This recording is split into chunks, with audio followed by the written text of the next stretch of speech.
Good evening, ladies and gentlemen. We are live yet again for an episode of Empire State of Baseball.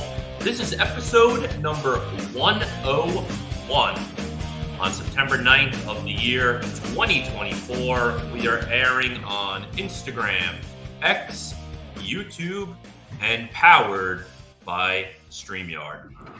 Well, for those of you who've been following us for the last few years, it reaches that time of the season where our start time shifts from 8 p.m. Eastern to 7 p.m. Eastern. And that's because at this time of year, we are now at the start of football season as well. So it's that interesting time of the year where you got baseball, you got football, you got hockey coming up soon, you have basketball coming up soon.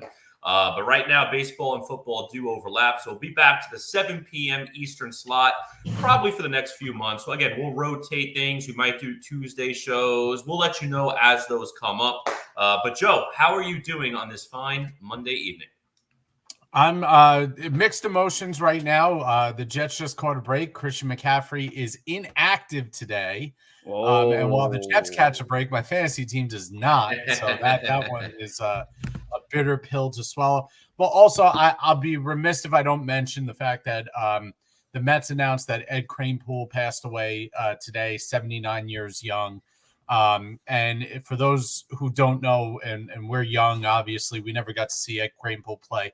But that is the guy who is known as Mr. Met. And he is the longest tenured Met player in franchise history. Played 18 years with the Mets. He came up at the age of 17 years old, which is unbelievable. Yeah. You know, and he is what he means to the Mets franchise. You know, he is the first player. He was the first prospect. And so, you know, we should remember him. Anybody who's a Met fan, anybody who's a New York baseball fan, you know, it's not necessarily about the numbers. It's not being in the Hall of Fame or All-Star games or any of that. It's some players mean more to a franchise simply because who they are and what time they came in. And Ed Kranepool's one of those guys. His numbers retired for the Mets. He's an all-time great Met, regardless of where his numbers are, where his what stats are broken, anything like that. And you know, today the Mets family remembers him and you know, wish his family well, you know, as we all think about him. Yes, of course. Rest in peace to Ed 100%. Kranepool.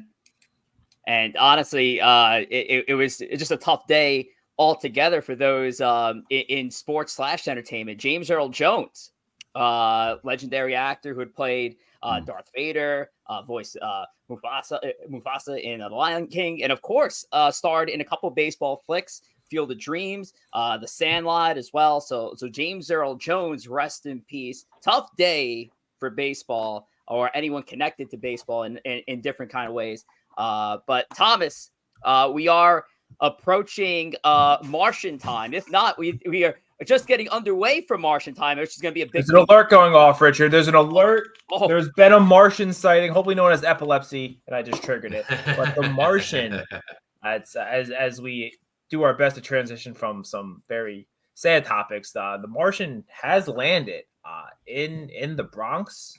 So in the lineup today, interesting that a lot of speculation yesterday was that John Birdie was going to be coming back up for that roster spot that opened up. And then all of a sudden the Yankees said Dominguez was coming up. The other interesting thing about that is Aaron Boone has said that once Dominguez is up, he is playing, and he is playing every day. So that kind of goes along with the theory. You know, you were really talking up last week that this week was the target because of his at-bat situation, although even that got muddy last week. I don't know if did you see any of that, Rich or Joe or Corey, that there was some speculation because he was on the Major League Baseball IL that would count towards his service time. So he isn't eligible for Rookie of the Year, but then some people said he was eligible. I don't think he's not going to get to the at-bat limit. So he'll. But there was something about because he was accruing service time by being on the Major League. He was in the majors when he got hurt. I would have to dig deeper into it, but I think it's a 45-day accrual time on the active roster. So I'd have to look that up. it was. Once. But as far as I don't think I know, he should be fine for 2025, even if he gets 4 bats a game. But yeah, which just is the whole pat myself on the back. But I did call that he was going to get called up today. Just saying. Just had a hunch that it was going to work for the first game of the home set. So that's all. Rich got that video out on Twitter or X within 5 minutes. Absolutely. He had it bookmarked from the hour and 40-minute episode. And Rich has the 13-second clip. I would have dropped my 1-year-old nephew to get that post up there. 100%. Absolutely. All right. Well, anyway, we have a lot of fun planned on for tonight's show. But before Corey runs down the lineup, Thomas, let's talk about Roback.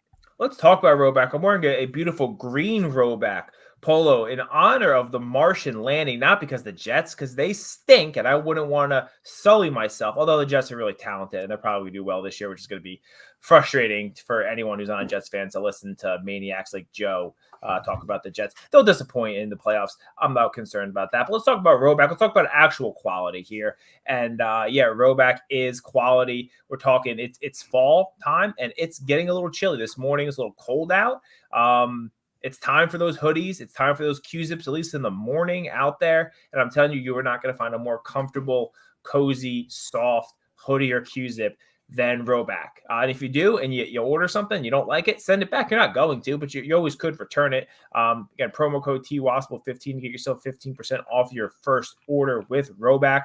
And I'll continue to bang this drum. They have still a lot of items in that last call section, including some of the warmer things. If you're looking to stock up for the fall, take that 30% off the last call on top of the 15%, and you're going to get yourself some absolute steals. Roback.com, promo code TWASPL15. Yeah. No, I definitely couldn't recommend it more. Absolutely love Roback. And I'll tell you what, if they came out with an NFL, some sort of licensing to NFL, and come out with those jerseys, I know they had the shirts just come out for the college teams. A lot of college teams, yeah. Well, if they ever came out with that NFL and MLB license and get some official merchandise in there, that would be something. I would be all over those polos. I would as well.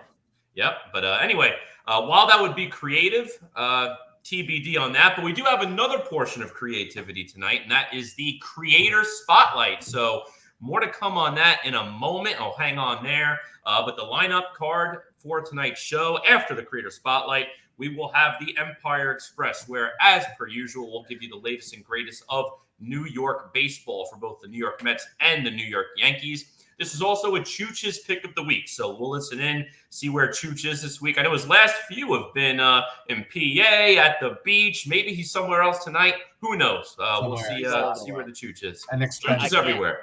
I can't keep up with Chooch. I'll just say that. I can't keep up with him, and tonight's Chooch's pick of the week will be an example of such. But keeping up with the Chooches. Keeping up with the Chooches, right? The Kardashians got nothing on Chooch. So when it comes down to it, the Creator Spotlight's been one of our fun bits that we've been running throughout the season.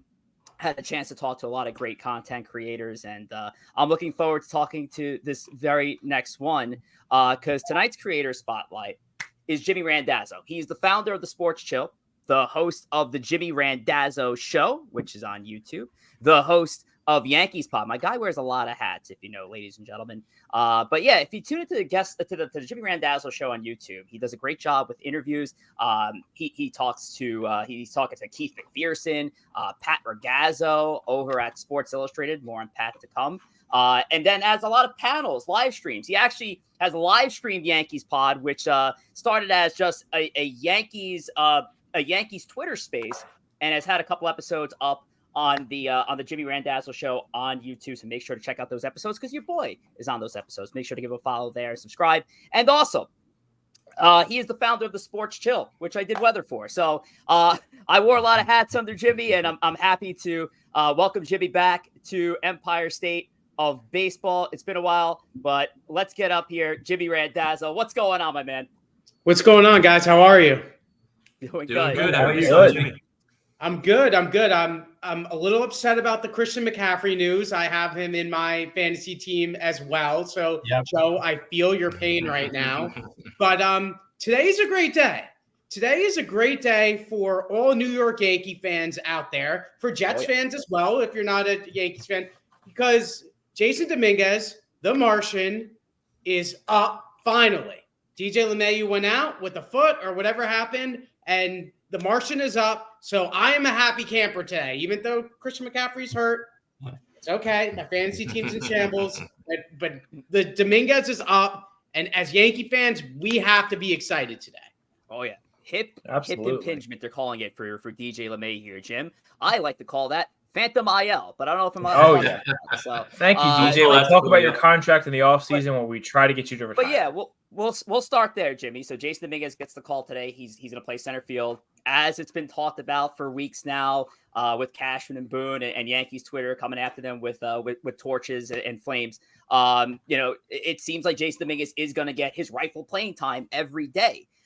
So this is going to be an impact spot for Jason Dominguez to really make a name for himself in the stretch run, the most important part of this season for this 2024 Yankees team. And we talk about some of the big players that are heading into the playoffs here. What do you think is separating the Yankees right now from being the absolute best team and your favorite to capture a World Series this year? I mean, it's got to be the bullpen. It has to be the bullpen right now. I've gone on this. I remember when the Red Sox won the World Series the last time, they didn't really have a good bullpen. And what they did was they took their starters, whoever it was, they had their three main starters, but the other starters were in the bullpen and they were winning games for them in the 7th, 8th, and 9th inning. And that Evaldi, is exactly what the New York Yankees. Wasn't Evaldi doing a ton of that? I think at that. What didn't he pitch like a ton in that World Series? Exactly. So that's exactly what the Yankees have to implement.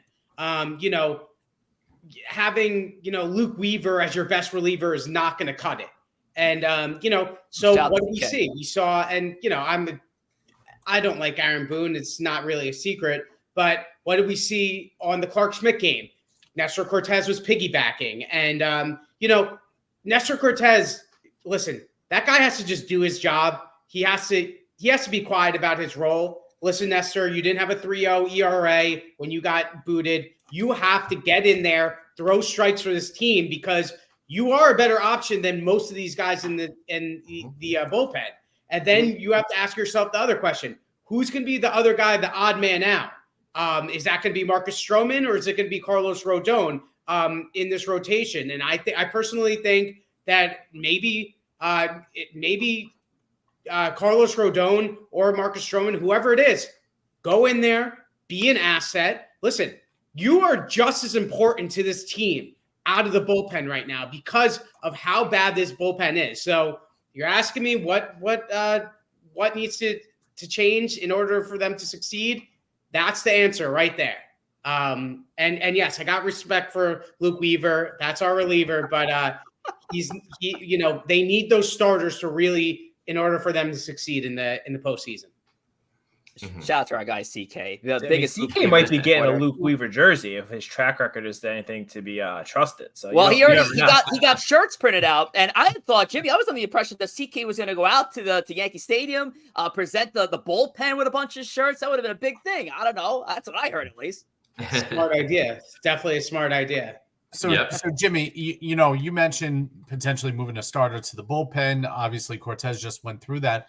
So I'm assuming you have a rotation in mind for the playoffs. Let me hear your thoughts on that. I personally don't think Rodon, with how much money he's making, is getting moved out of that role. I think the Yankees are kind of going to live and die by him just because of the monetary attachment to him. And the thing with Stroman is I'd kind of question whether his stuff would play up. He's not that kind of pitcher. So I would ask you, what do you think your rotation is going into the playoffs this year?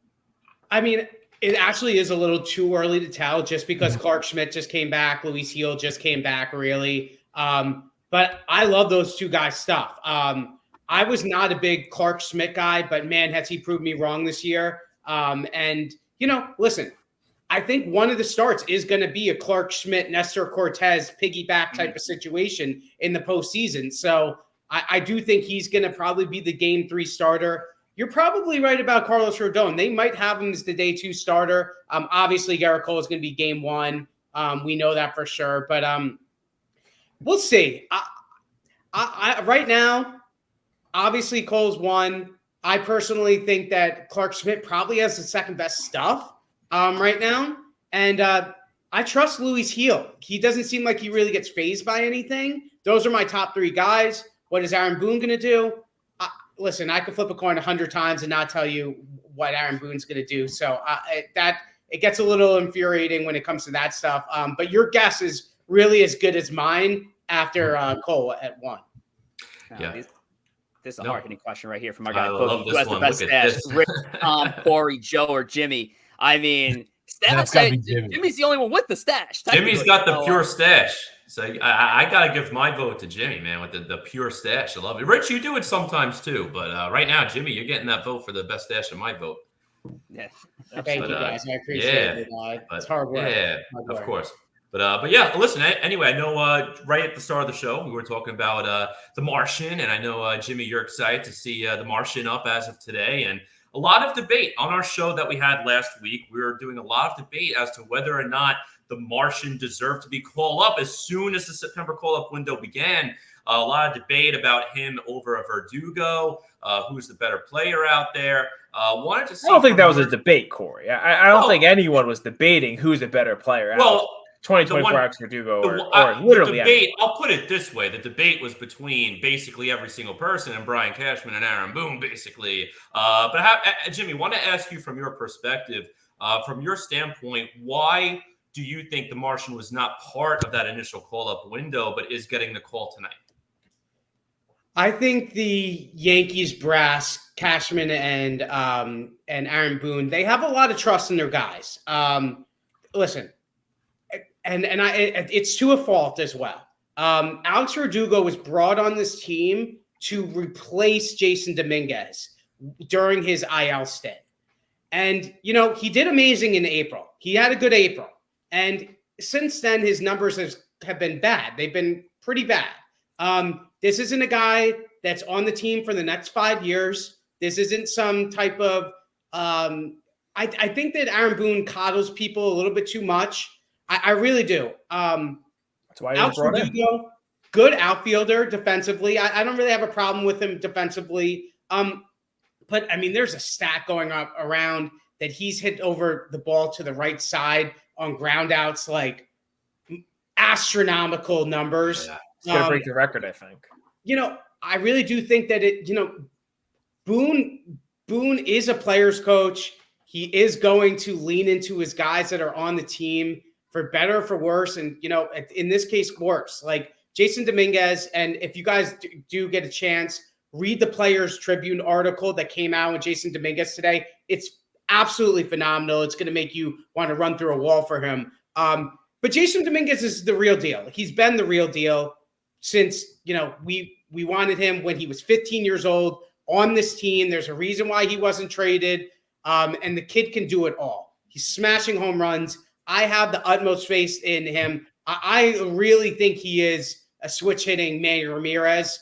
And I just love the kid and everything he stands for. And then listen, Alex Verdugo, you did a good job. Give him a golf clap. But really, really, really, what would you rather see? Jason Dominguez batting in the lineup or Alex Verdugo batting in the lineup? Especially when you could bat the kid 9. Especially if you think of it the other way. If you're a opposing manager or an opposing pitcher, who would you rather pitch to? Would you rather pitch to Alex Verdugo or would you rather pitch to Jason Dominguez? And I think that just gives you the answer right there. Absolutely. Manny Ramirez, that's high praise. Yeah. Jimmy, I don't know if you know this. I've gotten a lot of heat on Twitter because I like Jason Dominguez. I think he's going to be a fantastic player. I compared him. I said he's Bobby Abreu with some power. He profiles in the same size. I got torn to pieces for that because people had expectation that he's going to be Juan Soto and this and that. I was like, I thought I was being fair there. I thought that was a great comparison because of the size, the speed. Bobby Abreu is a 300 stolen base, 290. I think he's got 298 home runs. I thought that was a great comparison. Fair. That's fair. Listen, if he's Bobby Abreu in his prime, we'll take it. We'll take it any single day of the year. He can be Bobby Abreu. That's perfectly fine with me. I know Bobby Abreu on the Phillies did a really good job. I'm not going to sit here and say good Yankee too. The thing is, like, we've been tweeting the avocado emojis ever since this kid's 16 years old. Listen. The kid is hyped for real. And if Verdugo was batting 250, all right, I would get it. All right, the kid's young, whatever. But we have to remember, this kid came up, not his first at bat, not only on his first at bat, his first swing in the major leagues against Justin Verlander went out. The expectations are through the roof. They will never be higher. And, Yankees fans, I love all Yankees fans, but we do have a tendency to overhype our prospects for better or for worse. Because now we have Spencer Jones sitting there. We didn't get Corbin Burns because of him. Who knows what Spencer Jones will actually be with that high K percentage. But Jason Dominguez is a guy that I have a pretty good track record with players. He's one that I'm going to stamp my approval on. I do have good faith that he's going to be the player. Again, that Players Tribute, like I had chills reading the Players Tribune thing. He used to come home. So he used to come home every single day. And when he was 8 years old, he didn't get to play. He was a bench warmer. So he used to rub dirt on his jersey just because his dad would pay for him to play baseball. So this is a kid who, like, he knows what it means to be on this team. Again, I'm running through an 8-year-old playing with like 16-year-olds at that point. Yeah, and it's not like right? No. It's not like we're choosing between Jason Dominguez and Giancarlo Stanton. That was the question at the beginning of the year. It should be him or him. If it's Jason Dominguez or Alex Verdugo, I'm sorry, Alex Verdugo, you're not the guy. I'm sorry.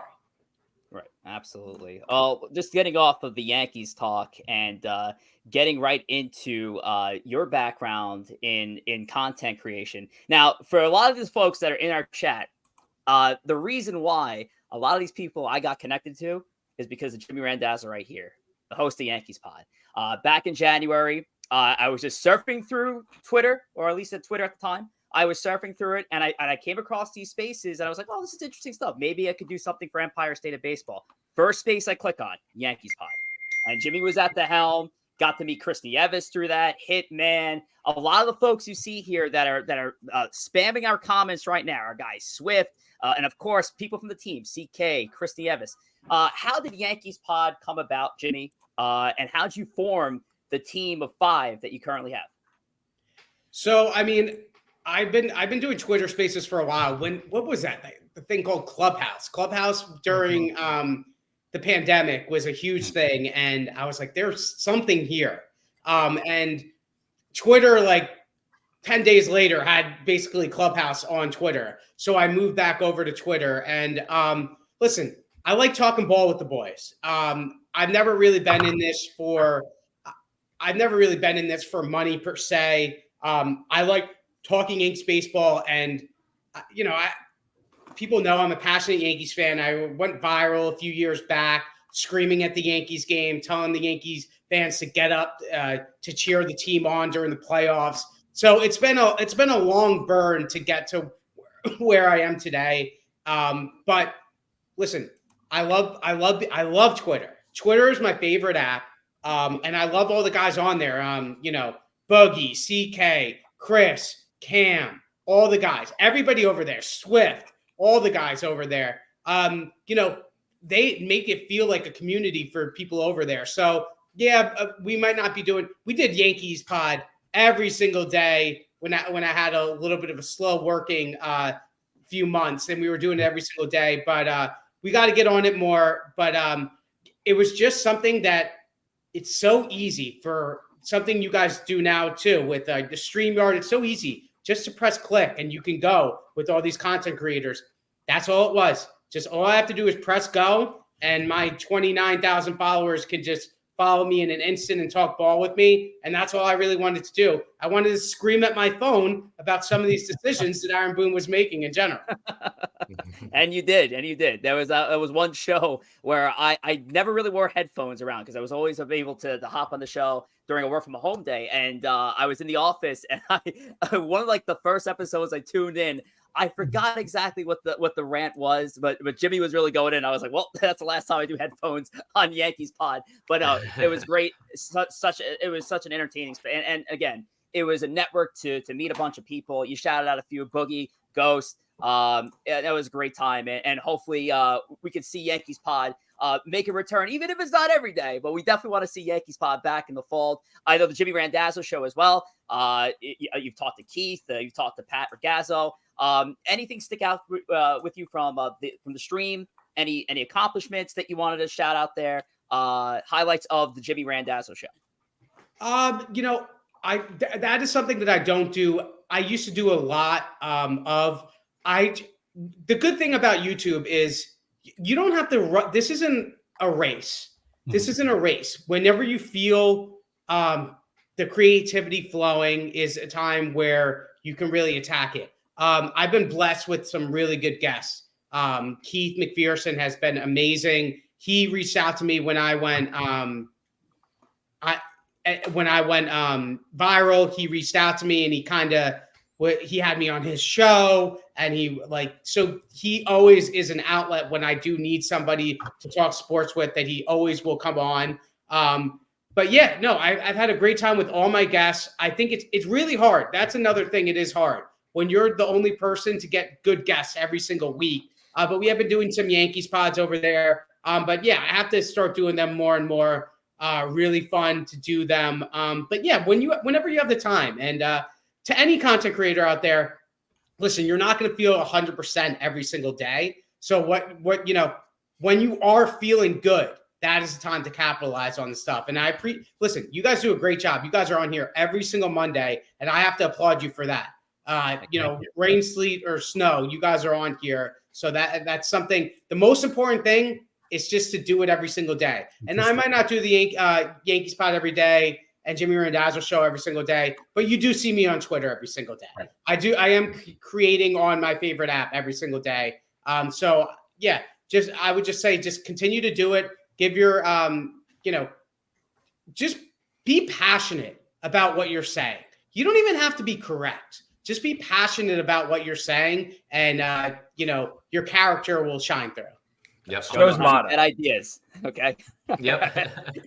But yeah, couldn't agree with you more there, Jimmy. And thank you again for the love as well. And I do have to ask you too, from a Yankees standpoint, you're looking at the standings right now. And again, these standings continuously seem to flip flop, no more than a game or so between the Yankees and the Orioles. But right now we're in September. Season ends a little earlier than normal this year. I think the regular season ends in September, not even October this year. So we're really in the last few weeks of it right now.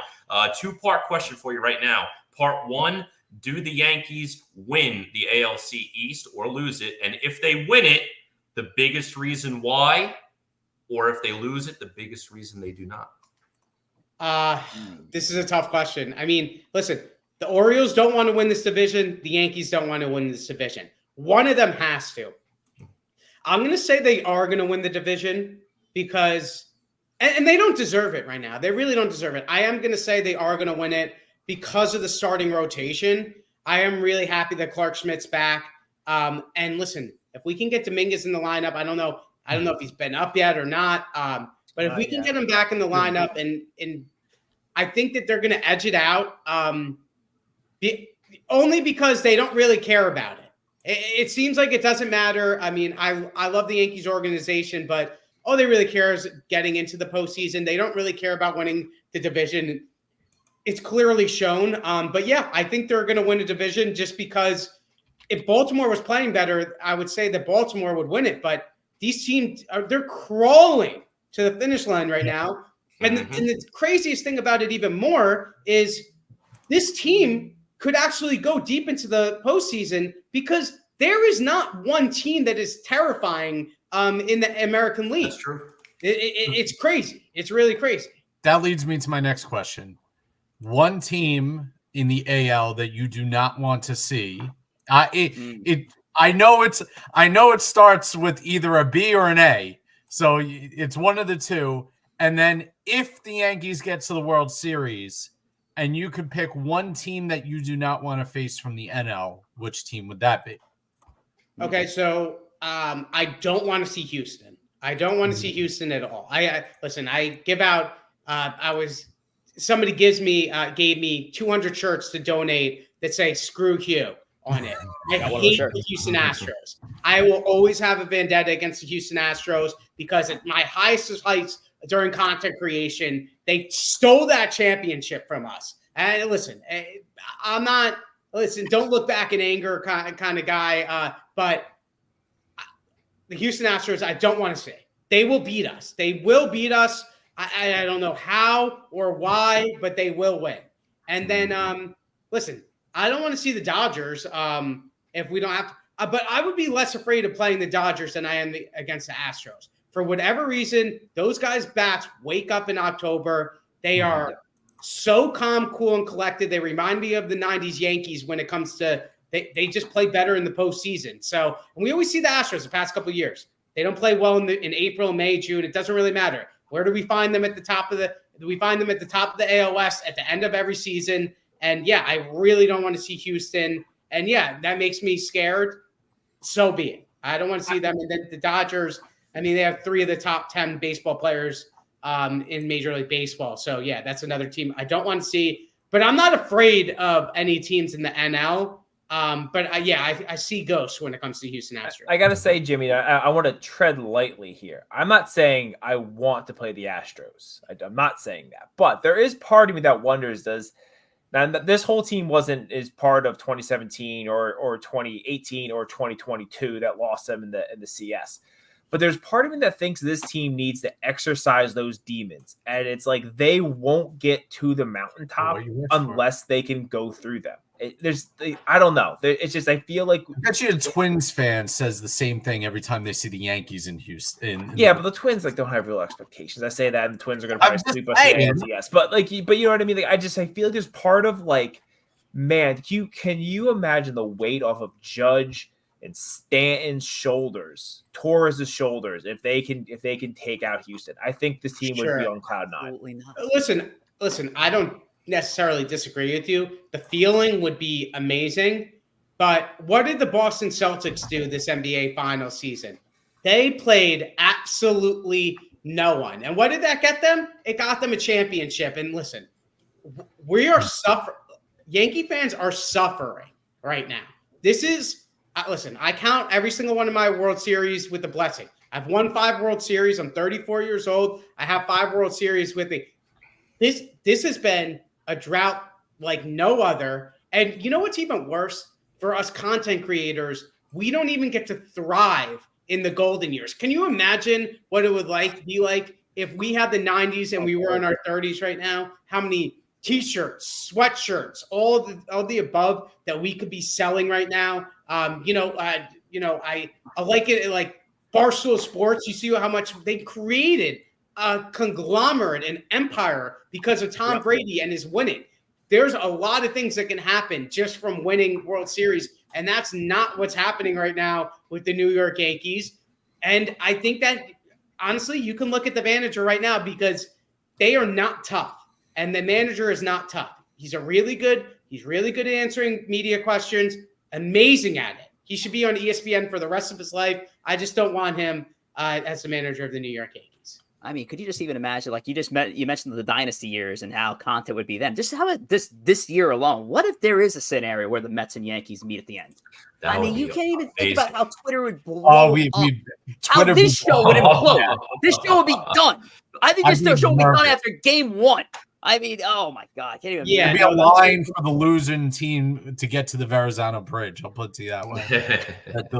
It was crazy. Even back in 2000, it was like, I remember I was 12 years old, 11 years old. And I remember how scared I was at the thought that the Mets would beat us. Not even about winning because we had just won 3 World Series. It wasn't what if we win? It was that Derek Jeter mentality that he instilled in a lot of young Yankees fans of we are not going to lose. We hate losing more than we like winning. And it would be insane for New York City. I hope one of the teams makes it there. I know I'll get a lot of scrap from Mets fans if the Mets made it and the Yankees didn't. But I think it would be great for New York, and that's something I'm looking forward to either way.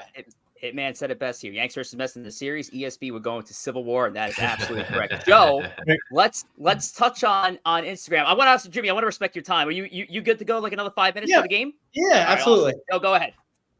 Quickly. Soto is a what? in 2025? Oh boy. Juan Soto is a New York Yankee in 2025. I knew that was going to be the answer. I think Joe's saving these clips, and he's gonna like try to put it together for all the the content creators. He has not asked this. It's a good question. It's a good question. Listen, it is. It's a very good question. The only reason why I would say that he is a New York Yankee is because of his father. His dad is like a huge Yankee fan. And listen, when it comes to dollars and cents, the Yankees aren't going to spend more than the Mets. So that's just a fact. But I do see them offering him someone close to $500 million. And I do think he likes playing with Aaron Judge. I do think he likes being here. But I don't know. Again, this isn't a slam dunk. Mm-hmm. Yankees is the answer. No. It also matters too. How are the Yankees going to perform the next 20 days? It matters. I think it matters. But ultimately, Soto's going to go to either the Yankees or the Mets. I really don't think there's another team out there. And that's what makes this conversation so crazy. You know, you have SNY talking about it. You have Yes talking about it. You have all these content creators talking about where Juan Soto's going. I don't have the best answer for you. I'm a little bit nervous. I'm a little bit nervous that the Yankees are going to wave the white flag. Oh, you guys like Jason Dominguez? Well, here's your new right fielder. They could give us that. And, you know, or they're going to say, you know, yeah, we didn't pay Juan Soto. Here's Spencer Jones and Jason Dominguez. This could happen. So, but I would say 54% chance he's a New York Yankee. Okay. 54. That's fair. 54. That's fair. All right. So we'll get to Instagram now, and then we'll get to our game. You can follow us and our 5,000 plus followers that we just reached on Instagram at Empire State of Baseball. You can follow us for all of our games, our memes, our content that we put out, our daily segments. And you can also make sure that you can view our show on there. The first hour of our show is always live streamed to Instagram as well. So keep an eye out on Instagram. You can follow Corey at Corey Favs, myself at JR Pugs, Rich at Rich J Rivera, and Tom at T Wospil. And just keep hitting those likes. Yes, sir. Keep hitting those likes. And thank you for all 5,000 plus of you who did follow us on Instagram. We did hit that accomplishment last week. So shout out to all you guys. Thank you so much. And we appreciate you guys motivating us every day to do this. So let's get into our game. Now, it's a two-part game. We have a Mets version and a Yankees version. So I'm going to do the Mets one first. So can I say something real quick? I'm of course. This game is under protest. It is unfair to me because Jimmy, I think, is going to crush the game and take all my points, and it's not fair. And I see what you guys are doing. You're like, Tom, it's the first time you get to play this game. Jimmy's going to come on. He's going to take all my points, and I know because I'm the there's a lineup of Yankee content creators. That's exactly what I'm doing. Jimmy's going to crush me. I guarantee. Jimmy's going to get it before you guys can even. I don't know. I was thinking about it. I'm not always the best with my memory. That name that Yank game literally absolutely crushes me every single day. I think you're gonna crush me, Jimmy. But let's get to the Mets one. I don't know. We'll see. All right. So, I hope so. Now we have high hopes. I hope you too. It's better you get the points than them. So we'll do the Mets one first, so Jimmy can get warmed up for the Yankee one, because I'm sure the Yankee one is going to be the one where he's going to crush here. Mm-hmm. So the game's simple. All we're going to do is we're going to flash up a lineup card from an old game. There's a Mets game in there, and there's a Yankee game in there, and we're going to be filling out 3 empty fields. One of the top third, one of the middle third, and one of the bottom third of the order. So real simple stuff. If you call out the name along with the position or the name with its position and lineup, you'll get a point. If you miss on a couple of details, maybe we'll do a half point. But let's go here with our first one. And Joe, I believe you had the lineup today. Yes. So this game was September 9th, 2001. This is the last game the Mets play before 9/11 and would be the last game that they play until, I believe, September 17th coming back. So this is literally 23 years ago to the day. So we have 3 options here. Edgardo Alfonso, second base. No. Oh wait, I got my K system here. 3 strikes and you're out. So looking for a left fielder. We're looking for a second baseman. We're looking for a shortstop. Does anybody just call it out? Just shout out if you. It's a free for all. All right. Well, what was the shortstop, the sexy shortstop in 2000 that everybody liked? What was his name? Yeah, Ray Ordonez, shortstop. No, incorrect. Oh, 2Ks for Corey. Wow, Jimmy just like baited. This is going to be What tough was his if name? Corey It gets was out. second base. Jeremy Burnitz, left field. No. Like that guess though. This is tough. I should have used Ventura Zeal for one of these for a freebie. Yeah. Thanks. He's trying to get points, man. He's trying to get points. Fair. He's Biden by the He rules. wasn't. God, he wasn't there at the time. But Kaz Matsui, second base. It's later, but No. Good guess, but no. Kaz Matsui, shortstop. Oh, Tashiyoshi Shinjo in left field. Yes, bad and where, Corey? I'm gonna say Shinjo second. He was fourth, so you get the point. But all right, he gets Tsuyoshi Shinjo in left field, bad and fourth. Left field, second base and shortstop though. Oh, What's the shortstop's name? You already guessed it's not Ray Ordonez. Or it's Corey guessed Ray Ordonez. Yeah, so Ray was the sleek one with the Not glove. Ray Ordonez. So. He was getting an off day, I believe, in this game. Damn. Roberto Alomar is not there playing second, is he? No. No. I think he was a year later. Yeah, it's later. I'm just trying to think of guys who Both players are backup players. Not both players backup. Oh, thank God you told me that because I was gonna guess should be Hall of Famer. One, I'll give you another hint. I believe one is a major league coach. I don't know if he's a manager, but he's a major league coach at the moment. A major league coach. Second base and shortstop. Oh my God. I'm missing a 2-hitter and an 8th hitter.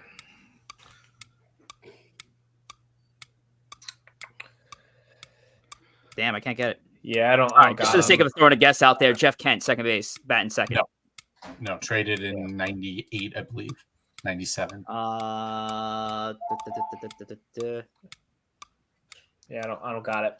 I'm gonna, you know what? I'm gonna take the backwards K to K myself out. I'm not getting any. I'm gonna take one more guess. So, do I do the shortstop or do I do the second base? Tom, you taking it backwards? Yeah, I said I was taking it backwards. All right, taking it backwards. We're done. All right, I'm going to say. Jimmy's like, just get me to the Yankee line. God damn it. Oh boy, and I'm pulling one really far out of my hat. Don't worry, Jimmy. My lineup's more contemporary. At shortstop. Oh, Jimmy, did you guys say something? Benny Agbayani, left field. No, we already got Sinjo in left field. Oh, all right. Sorry. Yeah. Good guess. Not bad guess, actually. Well, it should be on the team somewhere. I'm gonna take my last guess. Oh, there is a good guess in the chat. You know what? I'm gonna say your boy Joe. I'm gonna say Willie Harris at second base. No. All righty. So who are we missing here, Joe? So in the 2-hole at second base was Desi Relaford. I'll get against Desi Relaford. And in the 8-hole, and this is the current, I believe he's coach with Cardinals right now. At shortstop is Joe McEwen. Oh, McEwen, yeah. For the Mets for years. That was tough. I should have given you one of the big guys to make life easier, but good job on Corey getting the Sinjo. Little Shinjo. Listen, folks. Did. A little too brutal. I'm sorry, Jimmy. You see this face? No, hey, listen. Ladies and gentlemen, you see this face right now? This is a guy who's desperate for points. You get your points, though. Okay, I get it. Look what I get to deal with. I get to deal with Jimmy the Buzzsaw Randazzo. Got to come through here. Guys, all right. I don't know. Jimmy, I really don't know. Jimmy, my lineup is much more contemporary. Rich can throw it on the screen here in a second. We're going back to the first of the Yankee Astro duels in the playoffs, and this is the wild card game that I watched on a cruise ship and almost got into a fight with an Astro fan at the bar. I don't know if that helps you at all, but we are looking same kind of deal here. So we need a second base. Jacoby Ellsbury, center field, batting 2. No. Robinson Cano? No. Cano's gone at this point. K for Jimmy, K for Joe. I will say Ellsbury later pinch hits in this game. But so Ellsbury it's a good get. He's on the team. Batting 8 and playing third base, young Hervé Solarte. No. Oh. All right, batting 6 and playing third base, Chase Headley. Chase Headley. Oh, I was going to say Headley. Yeah. Headley playing third. Yeah. For the name, and Frazier. Where was he batting? 6. Sorry, playing third, batting 6. So he's behind Brian McCann. So looking for. It was either going to be him or Solarte. I forgot when the trade actually happened. It's good guess there. So we're looking center and a third, right? Oh no, center and second. Center and second. Jimmy, what do you think? Actually, I think number 8. I don't think it really matters, but I think Stephen Drew playing. It's not Stephen Drew. Gardner might have started in center and then moved to left. The guy who is second. Oh, Tom screwed this up. No, he's because that's how the lineup moved. The positions changed. It should have been as the game started. I think I sent it to card that was submitted. I think I sent it to Rich correctly. I'm gonna blame Rich for this. Okay. I think Gardner started in. I don't think it really matters. This was a wild card game. This is the wild card game against Dallas Keuchel that the Yankees didn't score. This is that game. Thanks I was on a cruise, Jimmy. I told you I was on a cruise. I got into a fight. It was bad. You got into a fight on a cruise? I didn't physically. I yelled at someone. I'm pretty sure he was gone at this point, but I haven't used a guess. Melky and By the center. way, not Melky. One of these players is still active in Major League Baseball. Thomas, you sent it to me as Gardner playing left field, hitting first. So. Whatever. He eventually moved to left field. I don't think it really matters. Still active. One of the players is still active, and another one of the players, I believe, is a former Met. Is a former Chris Young. Active. Chris Young. Oh, Chris Young, where? Center field. Chris Young, center field. Chris Young, center field. Really? Yes. So Chris Young actually started. I think he actually started in left, and then when Ellsbury came in, went to center. Gardner went to left. So he was batting 8th in this lineup. Trying to think of. He was batting second in this lineup, which is he was batting terrifying. second. No wonder why they lost. That game was over by the second inning. If I remember. The Yankees had 3 hits in this game. It was rough. They struck out 10 times. So we have our third baseman. We're missing a second baseman. Yes. Just some random second baseman. It's got to be second base. This is tough, guys. Okay. Is this, you guys have you guys have that chat hidden. There are correct Neil answers Walker? in the chat. It is not Neil Walker. There is some correct answers. That's good too in the former Met category. Neil Walker. Well, the Met was Chris Young, so the active players is left. I'm going to spot my last guess. I'm going to say Brian Roberts. It's not Brian Roberts. You are in the right time frame for all those. I'll take my 2. I'll take my 2 points. Is it? I know the Chooch has a favorite player. Not really. He hates him. Is it Ref Schneider at second? It is Rob Ref Snyder. The Chooch always says he hates him. I thought Jimmy was going to get that because I didn't want to look at the chat. I saw what the chat was doing. I didn't want to guess Rob Ref Snyder. I'm sure you remember my first, I think, Yankee like Twitter memories were the Ref for NYY hashtag that was going on that whole season, how the Yankee fans wanted Ref Snyder brought up. He was going to be the savior. He has such a high batting average. He's been in majors for. I forgot what game it was, but I was watching a game on TV with the Chooch earlier this year, and Ref Schneider was on it, and Chooch was like, "How is this guy still playing? I hate him." It's Boston, I mean the chat's smarter. The chat's smart, and listen, I'm not begging for play. I'm not in the standings lead off against you guys. I'm out of here after this, so I wasn't going to steal the name, but I saw that. I saw the Ref Snyder name, and I was like, "Oh, that was it."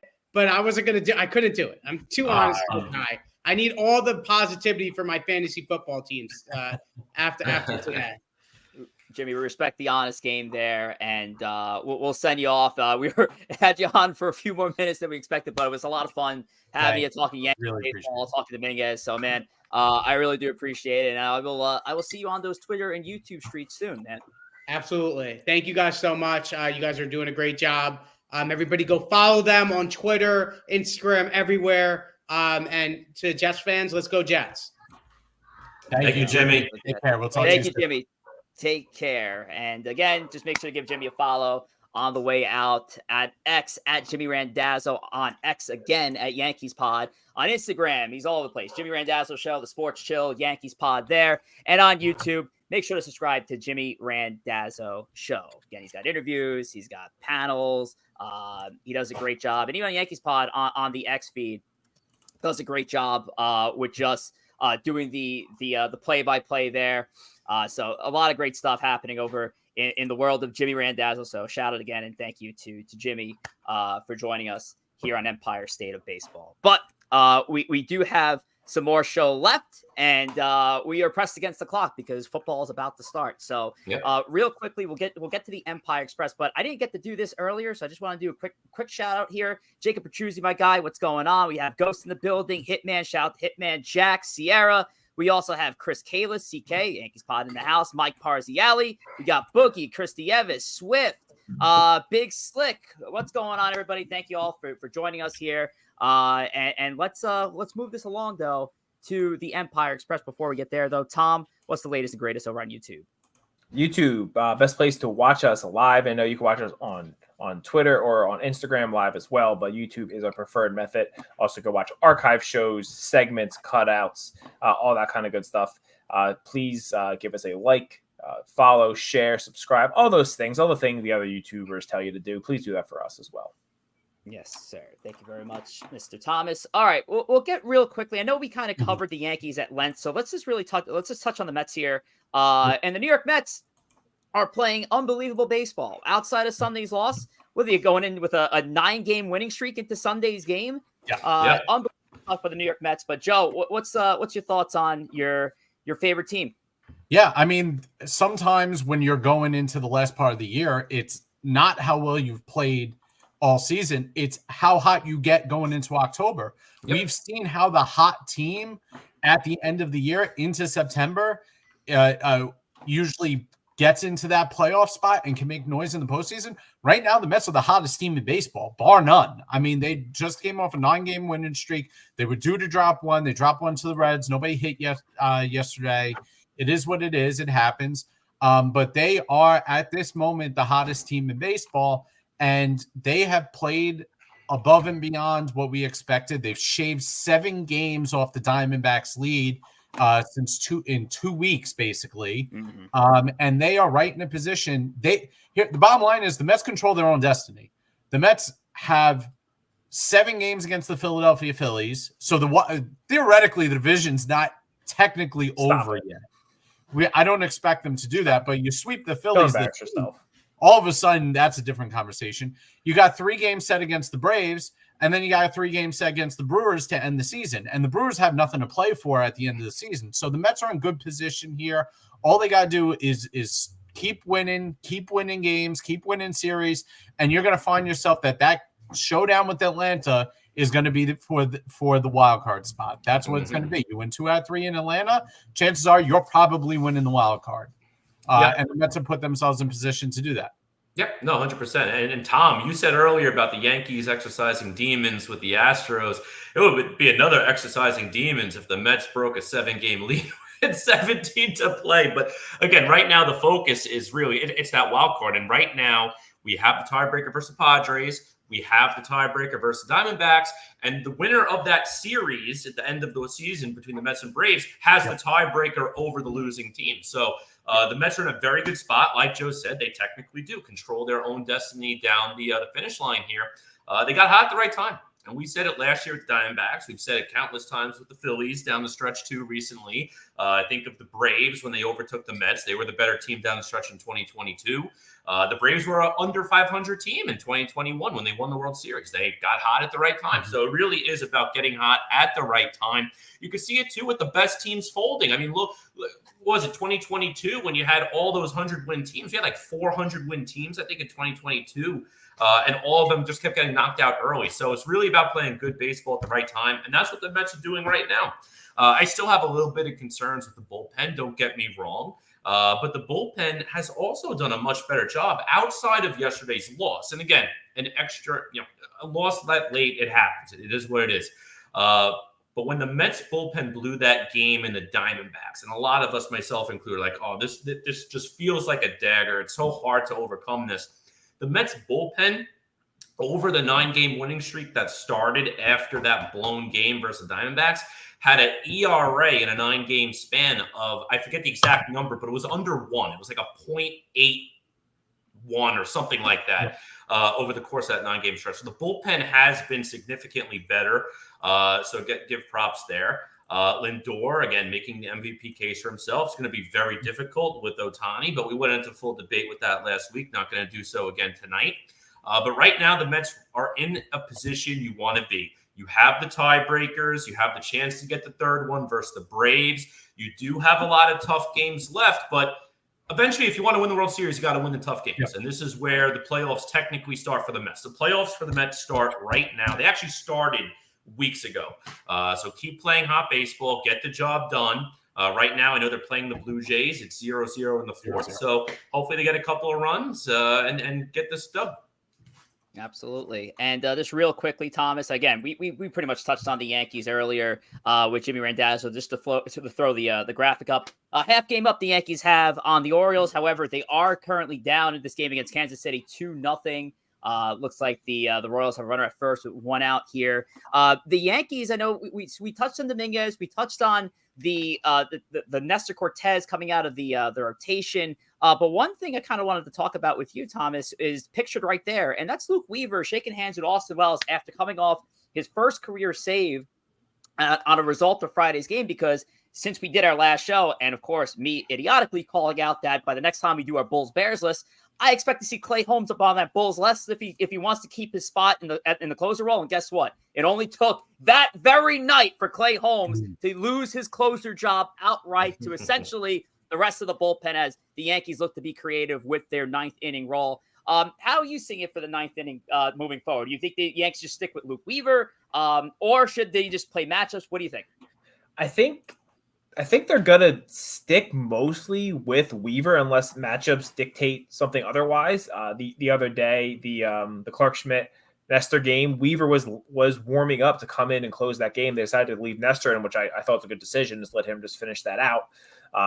So they had him up. The only way I think they don't go with Weaver is if there's a lot of lefties coming up, and then that would be Canely. Although he's a righty, his changeup is very effective against lefties. So in a situation where I'm trying to think right now off the top of my head, but a lineup that has 2 tough lefties coming up in the 9th, I think you might go Canely.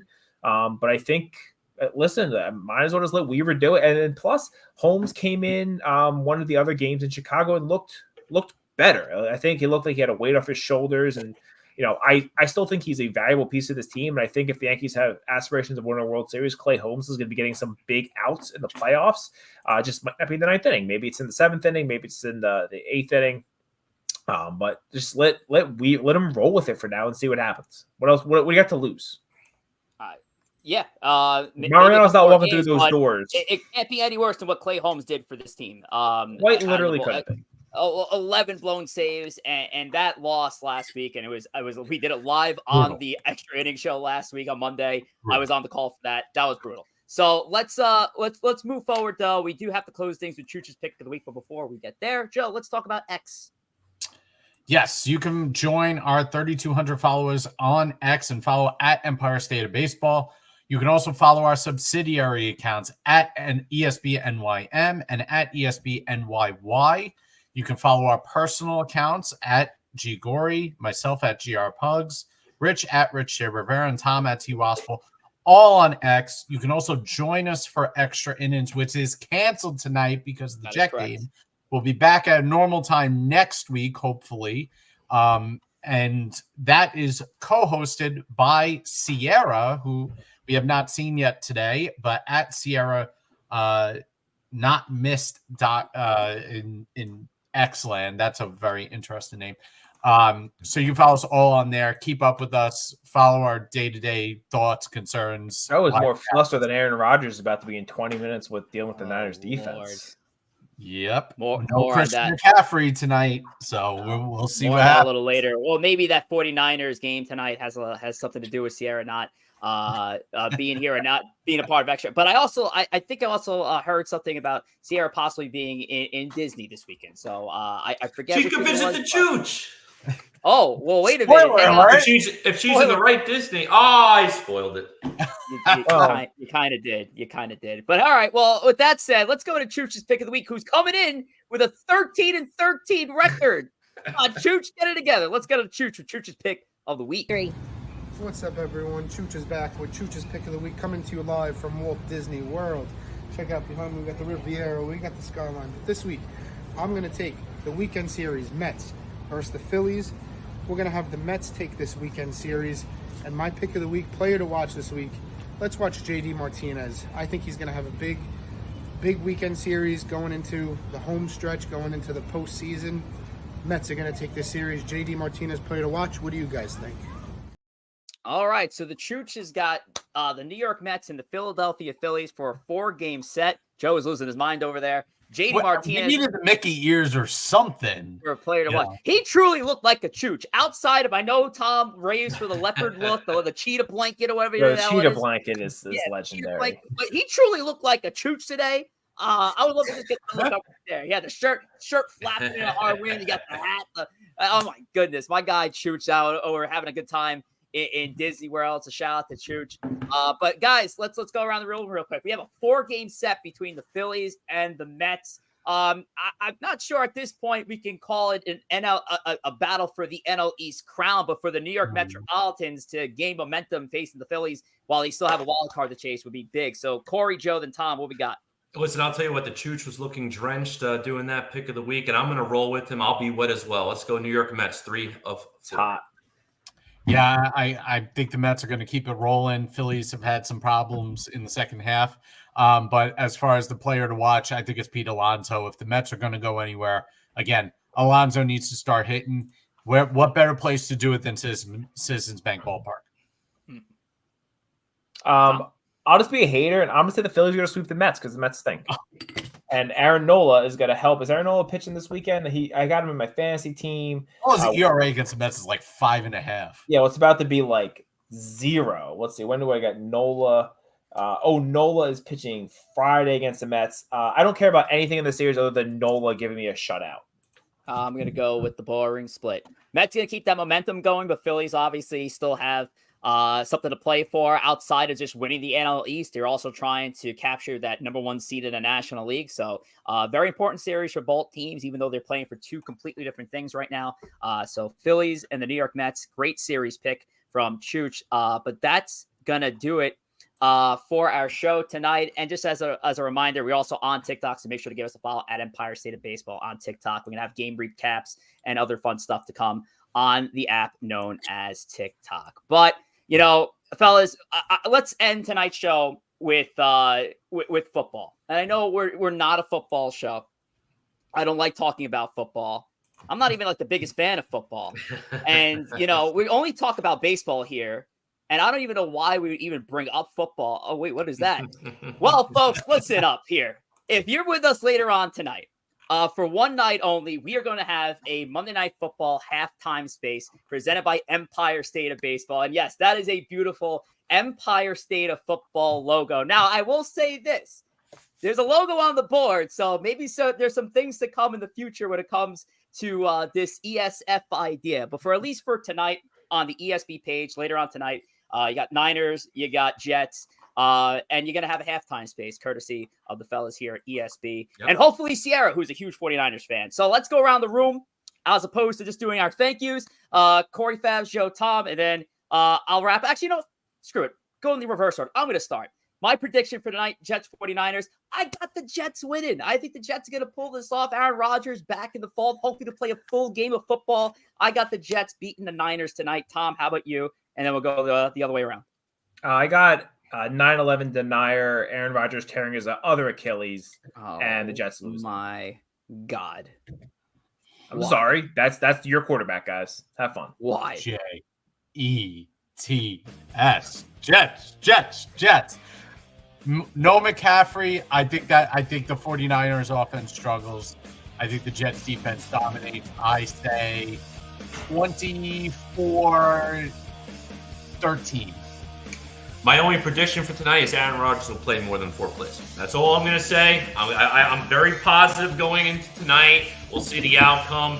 But yeah, we'll be on a halftime space for a few minutes. You only got about 5-10 minutes to do it, but we'll go ahead, chat, give some live thoughts and reactions and see what's up there. So until then, thank you, Jimmy, for joining us tonight. Thank you, everyone in the chat. And fellas, always a pleasure. Everyone, take care.